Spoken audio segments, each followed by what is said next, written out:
السلام علیکم، آداب۔ جماعت اسلامی ہند کی اور سے آج کی اس پریس کانفرنس میں آپ سبھی کا سواگت کرتا ہوں، آپ سبھی کا استقبال کرتا ہوں۔ آج کی اس پریس کانفرنس میں 4 وشیوں پر بات رکھی جائے گی۔ پہلا مدعا ایجوکیشنل ریفارمز، تعلیمی اصلاحات، شکشا کے میدان میں سدھار سے متعلق ہے۔ ہم جانتے ہیں کہ کچھ دنوں پہلے ایجوکیشن منسٹر کا ریزگنیشن بھی ہوا اور ایجوکیشن کے حوالے سے پورے دیش میں ڈسکشن ہوا، لیکن اس سلسلے میں جماعت اسلامی یہ سوچتی ہے کہ صرف ایک ریزگنیشن کافی نہیں ہے، بلکہ اس دیش کو لارجر لیول پر ایجوکیشن ریفارمز کی ضرورت ہے۔ تو اوورآل اس سلسلے میں جماعت کے کیا سجھاؤ ہیں، کیا سجیشنز ہیں، انشاءاللہ وہ آپ کے سمکش رکھے جائیں گے۔ دوسرا اہم مدعا، آپ جانتے ہیں کہ اس وقت آسام میں، گجرات میں، اڑیسہ میں، کیرل میں اور بھی بہت سے علاقوں میں فلڈس آئے ہوئے ہیں۔ تو ان فلڈس کو لے کر وہاں جو پرستتیاں ہیں اس میں جماعت اسلامی کے والنٹیئرز، جماعت اسلامی کے لوکل یونٹس کام کر رہے ہیں اور بھی آرگنائزیشنز کام کر رہی ہیں۔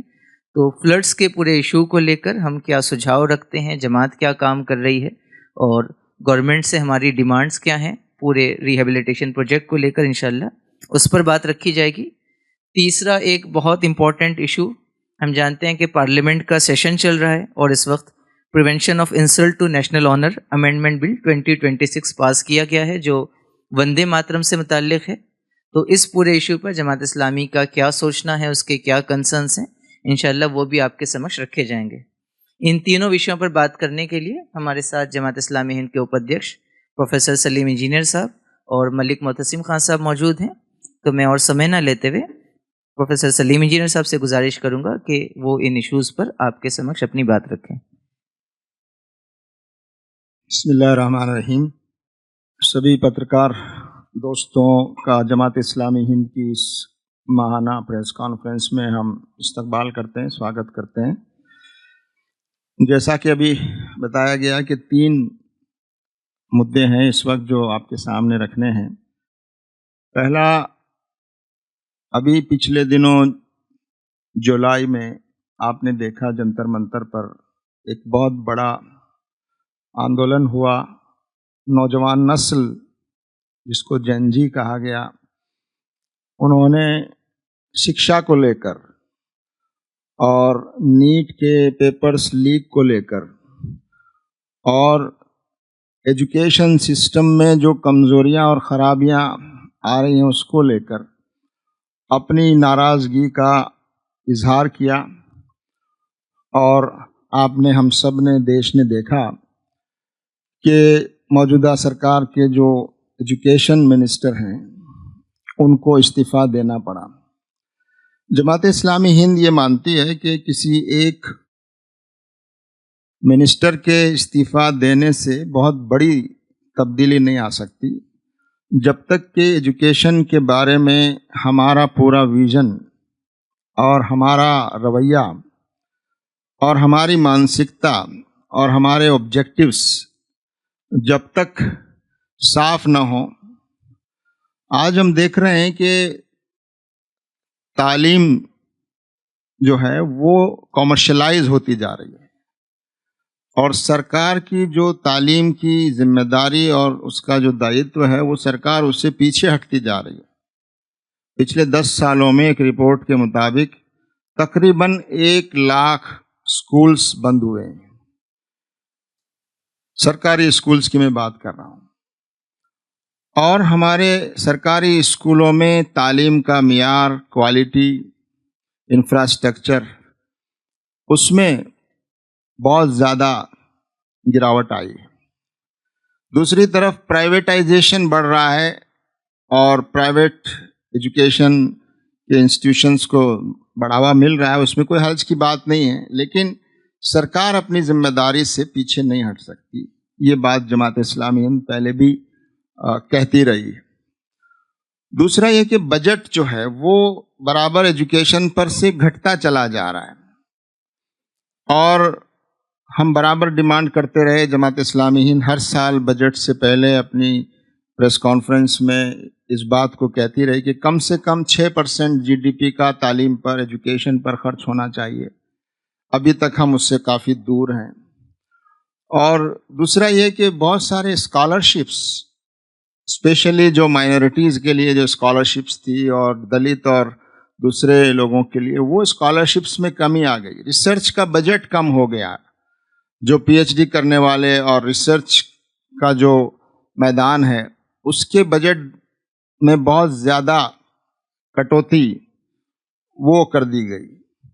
تو یہ ہم سب کے لیے بہت زیادہ افسوس کی بات ہے. دوسری طرف سرکار نے تعلیمی اداروں کے بارے میں، انسٹیٹیوشنز کے بارے میں جو بھید بھاؤ پورن رویہ اپنایا پچھلے دنوں، رامپور کی محمد علی جوہر یونیورسٹی کے بارے میں جس طرح کی چیزیں کی گئیں اور ابھی بھی وہ خطرہ ٹلا نہیں ہے، کورٹ نے اس کو اسٹے کیا ہے.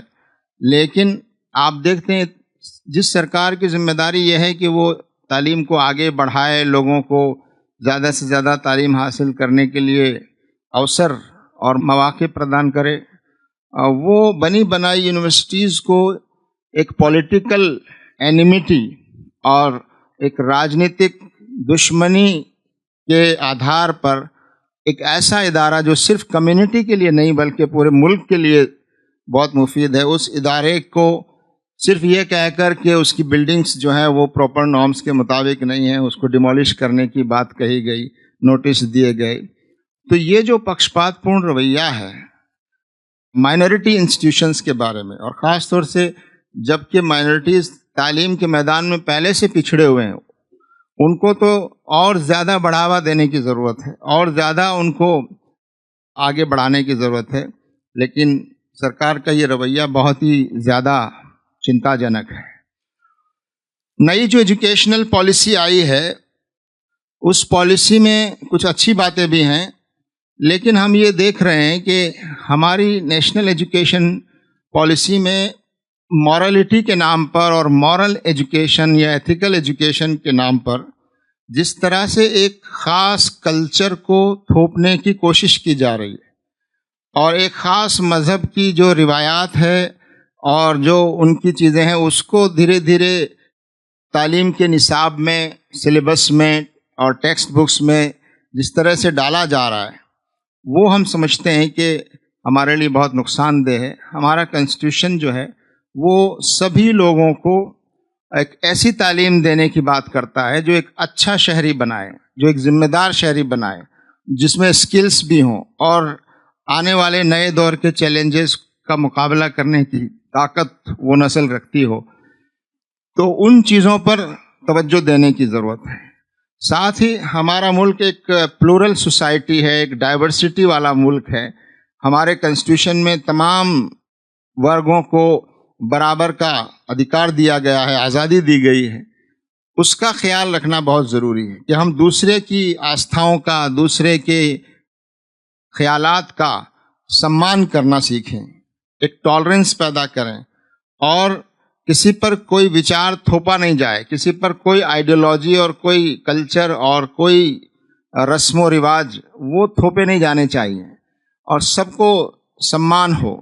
کنسٹیٹیوشن کی جو ہماری ویلیوز ہیں ان ویلیوز کو بڑھاوا دینے کی ضرورت ہے ہمارے ایجوکیشن کے سسٹم میں کہ لوگ ایک دوسرے کے ساتھ آدر اور سمان کے ساتھ پیش آئیں، ایک دوسرے کے ساتھ انصاف کرنا سیکھیں، آپسی محبت اور بھائی چارے کا ماحول جو ہے اس کو پروان چڑھایا جائے. ان چیزوں کو ایجوکیشن میں شامل کرنے کی ضرورت ہم محسوس کرتے ہیں.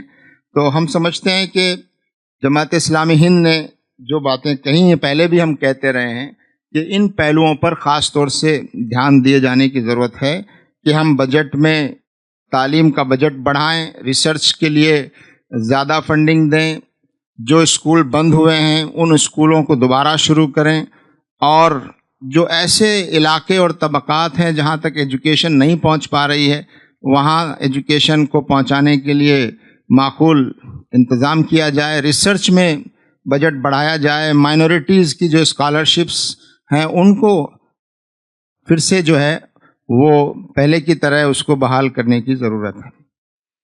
دوسرا جو ایشو اس وقت ہمارے سامنے وہ آسام اور دوسرے جو علاقے ہیں گجرات اور کیرل اور اڑیسہ جہاں سیلاب آیا ہوا ہے، ان میں سب سے زیادہ آسام کی جو ہماری ریاست ہے وہ سب سے زیادہ افیکٹڈ ہے.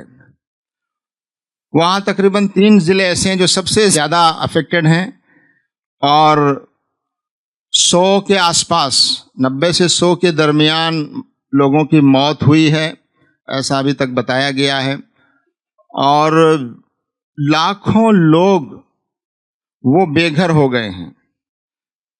ابھی میری فون پر بات ہو رہی تھی آسام کے ساتھیوں سے، اور پچھلے دنوں میرا ایک شارٹ وزٹ گوہاٹی کا ہوا، اور وہاں ہم نے لوگوں سے بات چیت کی اور جائزہ لیا کہ وہاں کیا کچھ کیا جا رہا ہے۔ تو ان سے جو باتیں معلوم ہوئی وہ یہ کہ تقریباً 20 سے 25 ہزار نئے مکان بنانے کی ضرورت پیش آئے گی۔ یہ مکان اس طرح کے نہیں ہیں کہ جو ریپیئر ہو سکیں، اور اس کے علاوہ 10 سے 15 ہزار مکان وہ ہیں جو ریپیئر کرنے کے بعد رہنے کے لائق ہو سکتے ہیں، اور بہت بڑی آبادی جو ہے وہ شفٹ ہو گئی ہے اور بے گھر ہو گئی ہے۔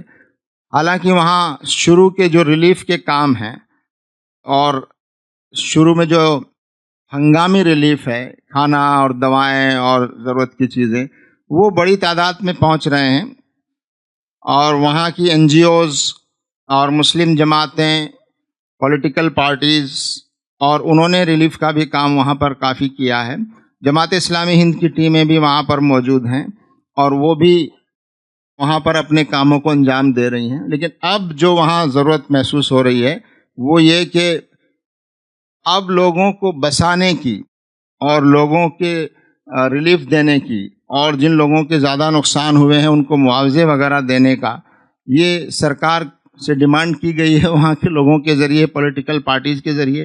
تو ہم چاہتے ہیں کہ وہاں کے لوگوں کو بسانے کی طرف اور مکانات ریپیئر کرنے کی طرف خاص طور سے توجہ دی جائے۔ جماعت اسلامی ہند اس موقع پر ایک بات اور کہنا چاہتی ہے، اور وہ یہ کہ کوئی تباہی ہونے کے بعد ریلیف کرنا یا لوگوں کی مدد کرنا یہ ضروری ہے، لیکن ہماری پلاننگ اور ہمارا منصوبہ ایسا ہونا چاہیے کہ ہم ایسی آپداؤں کو روک تو نہیں سکتے، لیکن اس میں ہونے والے نقصانات کو کم سے کم کر سکیں۔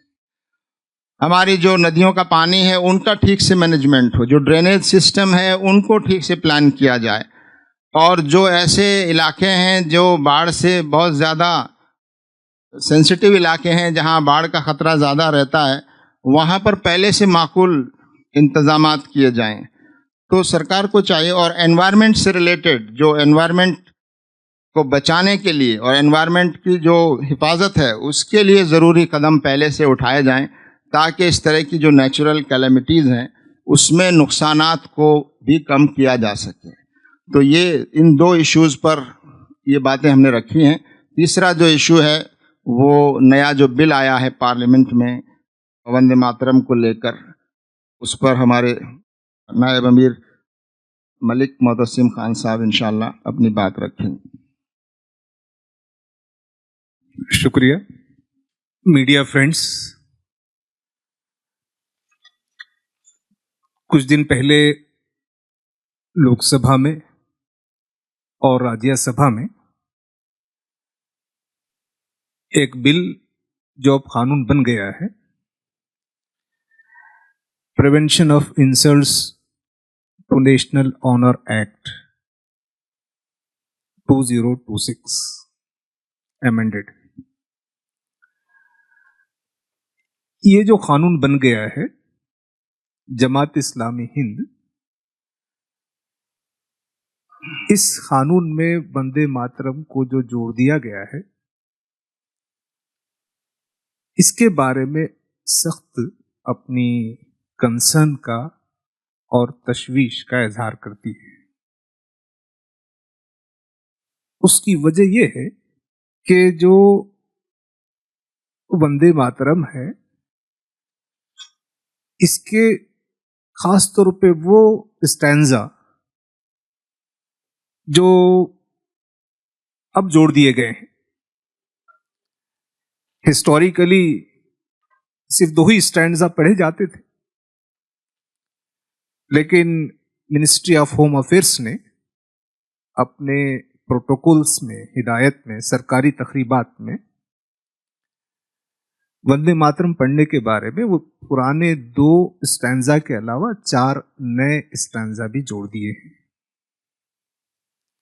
اور وہ جو 4 نئے اسٹانزا ہے، ان اسٹانزا میں ملک کو، ہندوستان کو درگا، سرسوتی، لکشمی جو ہندو دیویاں ہیں ان سے موسوم کیا گیا ہے، اور وندے ماترم کا مطلب اس کی پوجا قرار پاتی ہے۔ تو عرصے دراز سے یہ پہلی بار نہیں ہے، مسلمانوں نے اور دیگر مذہبی اقلیتوں نے اس پر اپنا اعتراض اٹھایا، اعتراض جتایا۔ اس لیے 1950 سے 2026 تک صرف 2 ہی اسٹینزا پڑھے جاتے تھے، اور وہ بھی اس کو جو نیشنل اینتھم ہے اس صف میں شامل نہیں کیا گیا تھا۔ لیکن یہ 2026 میں پروٹوکولز میں نئے اسٹانزا جوڑ دیے گئے، اور اس نئے قانون میں اس کی انسلٹ کرنے پر اور اس کو ڈس ریسپیکٹ کرنے پر سزا وغیرہ مقرر کی گئی ہے۔ تو یہ جو پارلیمنٹ کا اقدام ہے، یہ دیش کی جو مذہبی اقلیتیں ہیں ان کے اندر نئے خدشات کو جنم دیتا ہے، اور جو ماحول میں کشیدگی پیدا کرتا ہے۔ پارلیمنٹ کا کام تو ایسی قانون سازی کرنا ہے جس سے اقلیتوں کے خدشات کو ختم کیا جائے اور ان کے حقوق کا تحفظ ہو سکے۔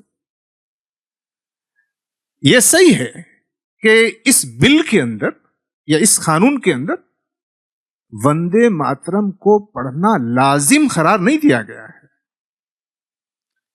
وہ تو جن گن من کو بھی پڑھنا لازم قرار نہیں دیا گیا ہے۔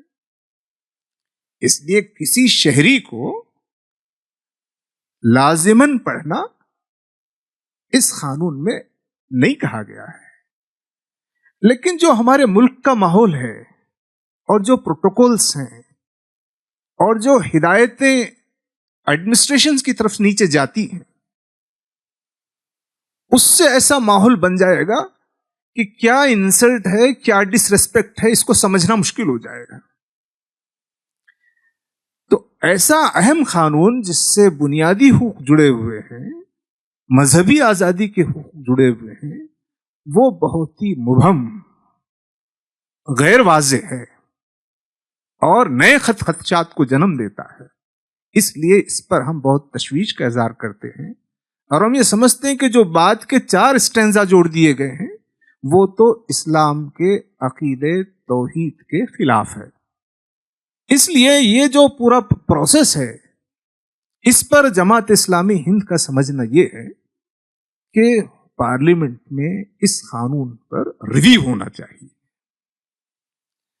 اور خاص طور پہ جو انسلٹ کی اور ڈس ریسپیکٹ کی بات ہے اس کو واضح ہونا چاہیے، ورنہ ملک میں ایسا ماحول ہے کہ کسی بھی سرگرمی کو انسلٹ اور ڈس ریسپیکٹ قرار دے دیا جائے گا۔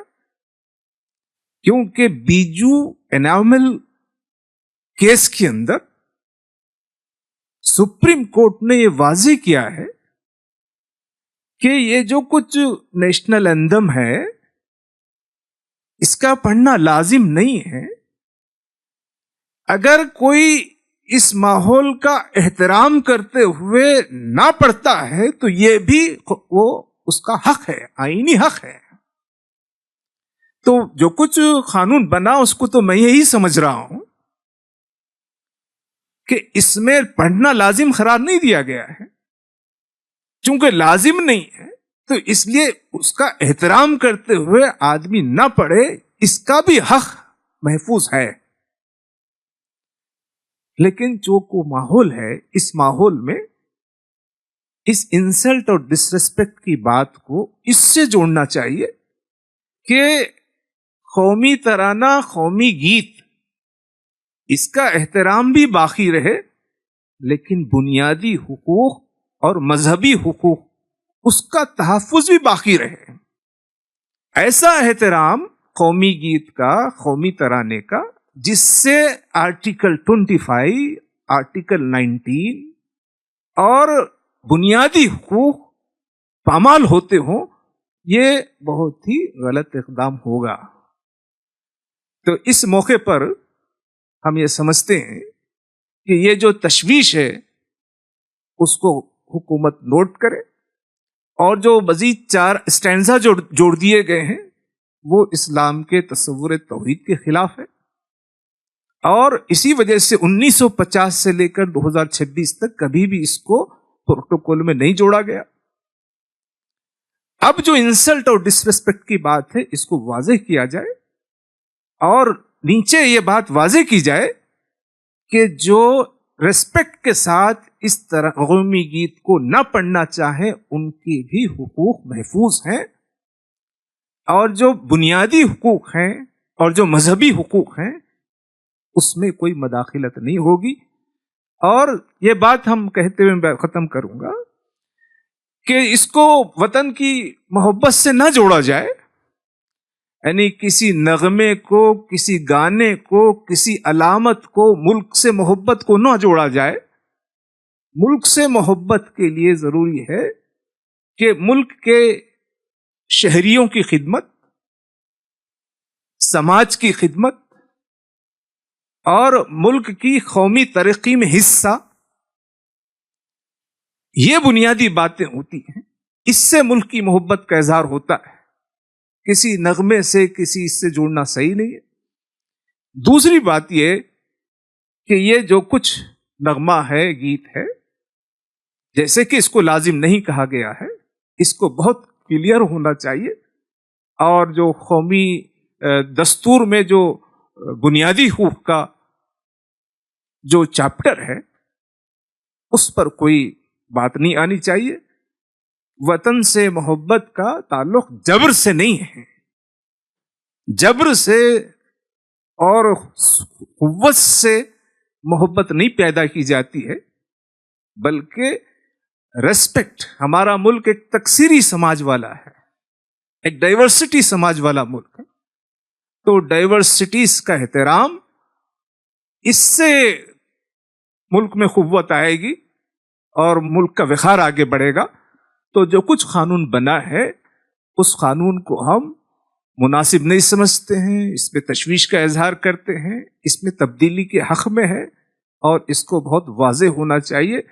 اور جو کچھ 4 اسٹینزا ہے وہ اسلام کے تصور کے خلاف ہے، اور ہم چاہتے ہیں کہ حکومت اس کا ریویو کرے اور اس میں تبدیلیاں کرے۔ سر، آج ہی کلکتہ ہائی کورٹ نے یہ تبصرہ کیا ہے کہ اگر مدارس میں وندے ماترم گایا جائے گا تو کوئی قیامت نہیں آ جائے گی، تو اس تعلق سے جماعت اسلامی ہند کا کیا تبصرہ ہے؟ دیکھیے، ہماری ملک کی جو جوڈیشری ہے وہ جج حضرات اپنے فیصلہ سنانے کے دوران بہت سے کامنٹس کرتے ہیں۔ وہ کامنٹس بھی بہت اہم ہیں، لیکن اصل بنیاد ہوتی ہے جو آرڈر ہے، جو ججمنٹ ہوتا ہے، اس کی اہمیت ہوتی ہے۔ تو میں نے ابھی ذکر کیا جو کیرلا کا ایک کیس ہے بیجو انامل صاحب کا، جس میں سپریم کورٹ نے ان کو راحت دی۔ اس میں کہا گیا کہ کسی کا مذہبی عقیدہ اگر اس کو قومی نغمہ یا قومی گیت کے گانے پر وہ یہ محسوس کرتا ہے کہ اس کے مذہب کی تعلیمات کے خلاف ہے، تو وہ احترام کے ساتھ نہ پڑھے، یہ بھی احترام ہے۔ تو ہم اگر جو بھی آرڈرز آئے ہیں اس آرڈرز کی بنیاد پر ہم اپنا کیس آگے بڑھائیں گے۔ تو کسی کے کامنٹس ہوں تو وہ تو جو ہماری لیگل ٹیم ہے یا ملک بھر میں جو لیگل ایکسپرٹس ہیں وہ ہائی کورٹ بھی اور سپریم کورٹ بھی جائیں گے۔ جماعت اسلامی کا سمجھنا یہ ہے کہ اس بل کے ذریعے سے اس کو پڑھنا لازم قرار نہیں دیا گیا ہے، اس کو لازم نہیں سمجھنا چاہیے۔ اس کو صرف اس بل کے ذریعے سے، جیسے پہلے نیشنل اینتھم ہے، یہ ایک نیشنل سانگ ہے، قومی ترانہ اور قومی گیت، تو جو پروٹیکشن قومی ترانے کو تھا، اس قانون کے ذریعے سے وہی پروٹیکشن قومی گیت کو قرار دیا گیا. تو جن گن من پڑھنا ہی لازم نہیں ہے، تو پھر یہ قومی گیت کا پڑھنا کیسے لازم ہو جائے گا؟ تو ہم اس کو صحیح نہیں سمجھتے. اگر کوئی لیگل بات ہو تو ہم لیگل ڈسکشن کریں. آپ کے نزدیک اس میں قابل اعتراض چیز کیا ہے جس کی وجہ سے آپ یہ نہیں بتا رہے ہیں کہ قابل اعتراض کیا ہے؟ یہ آپ نے جو ابھی سوال کیا اس میں ایک بات میں ذرا جوڑ دوں. یہ امینڈمنٹ بل تو ابھی لایا گیا ہے. جب ہمارا سنویدھان بنا، ملک آزاد ہوا، اور اس وقت جب یہ طے کیا گیا کہ ہمارا یہ نیشنل اینتھم ہوگا، اور اس کو بھی پیش کیا گیا، اور بعد میں یہ طے کیا گیا کہ نہیں، ہمارا جو نیشنل اینتھم ہے وہ جن گن من ہوگا، اور جو دوسرا جو ہے اس کے 2 اسٹینجا، اس کی حیثیت وہ نہیں ہوگی جو جن گن من کی ہے، اس کی حیثیت ایک نیشنل سانگ کی ہوگی. تو جج صاحب نے مجھے لگتا ہے کہ بہت زیادہ جذبات کا اظہار کیا ہے. تو 80 سال ملک کو آزاد ہوئے اب تک وہ جس پوزیشن میں تھا تو ملک پر قیامت نہیں آ گئی. اور اگر جو لوگ آسانی سے پڑھنا چاہیں، جن کی آستھا سے کوئی ٹکراؤ نہیں ہے، وہ پڑھنا چاہیں تو بالکل شوق سے پڑھیں. لیکن اگر جو لوگ اس کو اپنے عقیدے اور آستھا کے خلاف سمجھتے ہیں، اور خاص طور سے مدرسوں کی بات، اگر وہ نہیں پڑھیں تو بھی اس ملک پہ قیامت نہیں آ جائے گی. بلکہ اس سے یہ جو بات کہی گئی ہے کہ اصل پہچان اس ملک کی یہ ہے کہ آپ سارے مذاہب کے لوگوں کی جو عقیدہ اور آستھائیں ہیں ان کا احترام ہماری چیزوں میں شامل ہونا چاہیے. اور جو بات کہی گئی ہے کہ جو نئے 4 اسٹنجا ایڈ کیے گئے ہیں ان میں صاف طور پر ایک اس کو بھارت کو ایک دیوی کی روپ میں پیش کیا گیا ہے. اور ظاہر ہے کہ ہم ملک کا، وطن کا احترام کرتے ہیں، لیکن عبادت سوائے اللہ کے ہم کسی اور کے آگے نہیں جھک سکتے، کسی اور کی عبادت نہیں کر سکتے. تو یہ تو پہلے کے دوسرے فیصلوں میں بھی اس بات کو شامل کیا گیا ہے. حالانکہ یہ بات صحیح ہے کہ اس کو پڑھنا لازم نہیں ہے، لیکن جس طرح کی مینٹلٹی کی حکومت اس وقت ہے وہ اس کا مس یوز کرے گی اور کر سکتی ہے. اور اپمان کو ڈیفائن کرنا جو ہے وہ ایک طرح سے سبجیکٹو ہوگا کہ کس کو اپمان مانیں گے اور کس کو اپمان نہیں مانیں گے.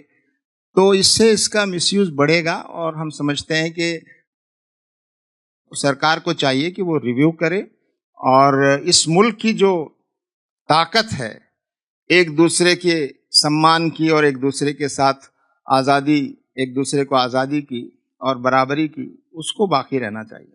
انجینئر صاحب کیا پھر یہ آپتی کی جانے لگے گی کہ اس کو پڑھنا ہے، عبادت نہیں کرنا ہے، اسے تو نیشنل سانگ گانا ہے، پھر یہ کہا جانے لگے گا کہ یہ تو آپ پڑھ رہے ہیں، عبادت نہیں کر رہے ہیں، کوئی پوجا نہیں ہو رہی ہے. نہیں، زبان سے آپ جب الفاظ کہیں گے تو اس کو کیا کہا جائے گا؟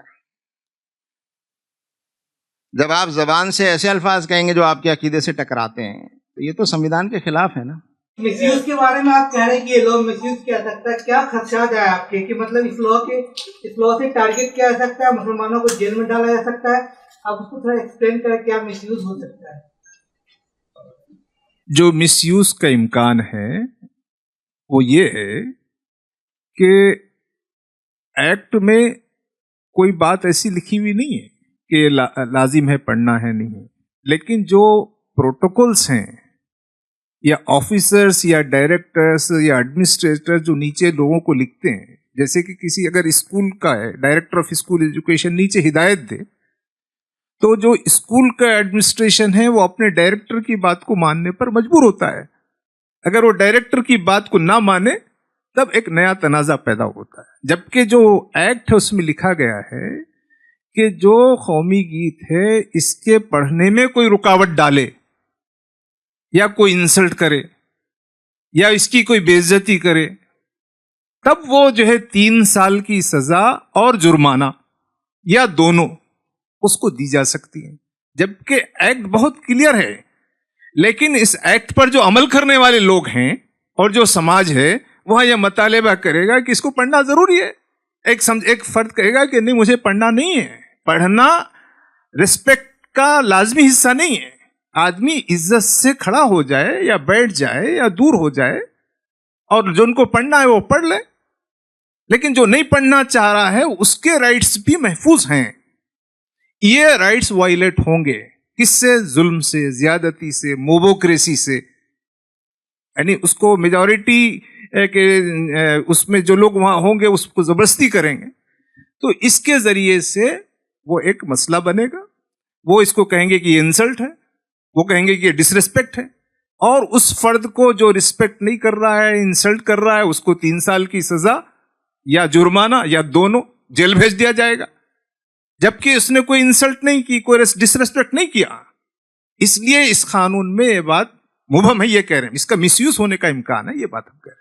یہ انجینئر صاحب جی ججز کے جس طرح کے آبزرویشنس آ رہے ہیں, جیسا یہ کلکتہ ہائی کورٹ کا انہوں نے بتایا, اس سے پہلے چیف جسٹس صاحب نے کاکروچ کہا نوجوانوں کو, ان امپلائڈ لوگوں کو, اس سے پہلے ایک جج صاحب نے کہا کہ آؤٹ آف کورٹ جو تو سیٹلمنٹ کریے.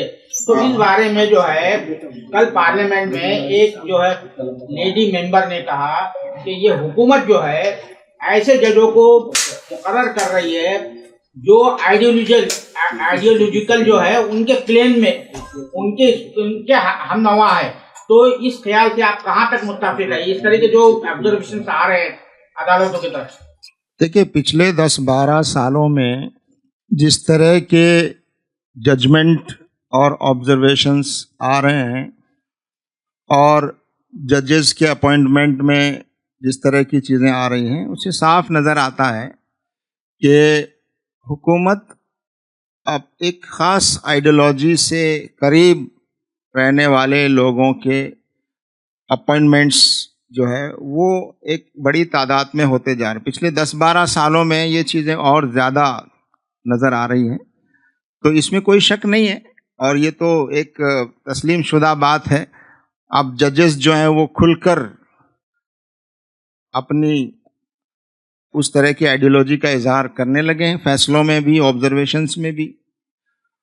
اور اب ایک اور خطرناک چیز جو ہم محسوس کرتے ہیں وہ یہ ہے پوسٹ ریٹائرمنٹ انگیجمنٹ کا اٹریکشن, کہ آپ ایک خاص قسم کا فیصلہ دیجئے حکومت کے فیور میں, آپ کچھ کام کیجئے, تو ریٹائرمنٹ کے بعد آپ ایم پی بنائے جا سکتے ہیں راجیہ سبھا میں, ریٹائرمنٹ کے بعد آپ گورنر بھی بنائے جا سکتے ہیں, اور بھی کوئی بڑا عہدہ دیا جا سکتا ہے. تو یہ جو گراوٹ آئی ہے یہ پورے ملک کے لیے بہت ہی افسوسناک ہے, اور ہم سمجھتے ہیں کہ یہ پورے ملک کے عوام کو اور پولیٹیکل پارٹیز کو اس پر سوچنا چاہیے کہ ہماری جوڈیشری کا جو نسپکشتا ہے اور اس کی جو کریڈیبلٹی ہے اور اس کا جو وقار ہے, وہ اس کی حفاظت کرنا بھی ہم سب کی ذمہ داری ہے.